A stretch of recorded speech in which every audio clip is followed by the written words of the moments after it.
Let's add transaction updates to our system. With signature verification for transactions completed, we fully created the whole transaction object with its outputs and its signed input. However, notice that when we say the attribute outputs, the word itself is plural. Why? Well, we do have one output for the sender's resulting amount and one for the amount sent to the recipient. But would it make sense to add even more outputs to this list in the transaction? Consider the case where an individual wants to create another transaction in a short time frame.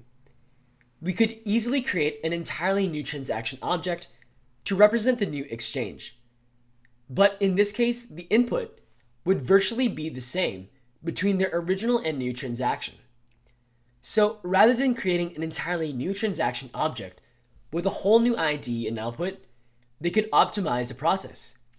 Instead, they could update the original transaction with a new output to represent the new exchange, meaning there is one transaction object that could send currency to more than one individual through multiple outputs. With an additional output, they will re-sign the transaction to update the input of the new signature.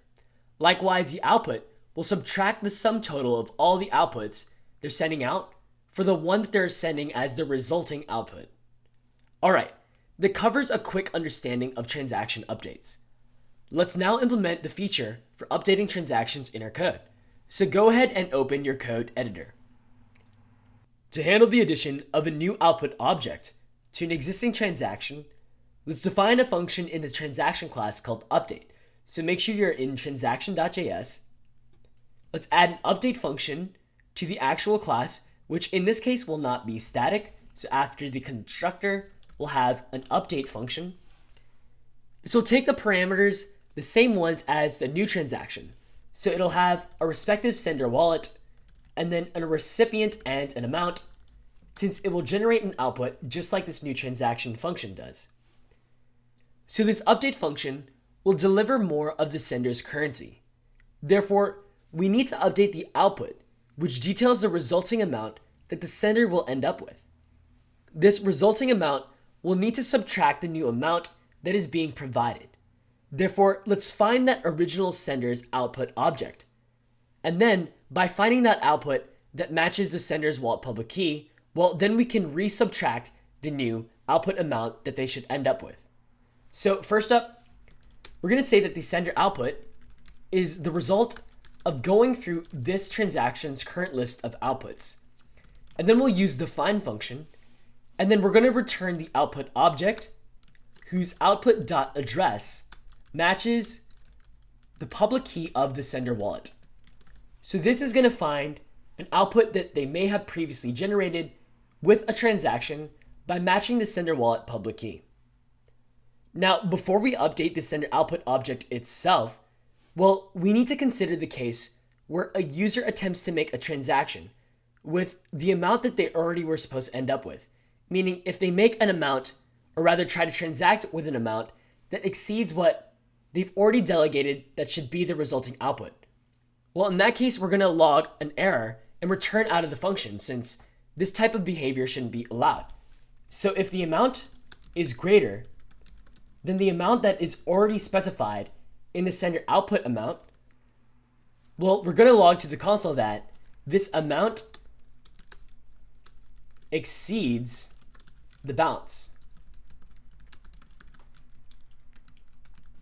So notice the use of ES6 template strings with backticks, and then a $ and pair of curly braces to insert the amount variable that is being provided. Finally, we'll return out of the function. Perfect. Now that we know that the amount is actually valid for the sender to exchange with, we can update the amount in their output and subtract the amount for the provided updated transaction. So we'll say that the sender output dot amount is now equal to whatever that amount was before. So set it equal to sender output dot amount as well, minus the amount that is being provided to the function. Next, the new transaction update needs a new output. So we'll push an output object to the outputs array contained in this transaction instance, which consists of the delegated amount as well as a recipient. So we're going to say this.outputs.push have an object with the specified amount, and then the address is the provided recipient. So that will give a new output object to the actual transaction object. Also, since the transaction has updated, the original signature won't be valid anymore. So we'll need to generate a new input object with an updated signature. For this, we can again call the static sign transaction function.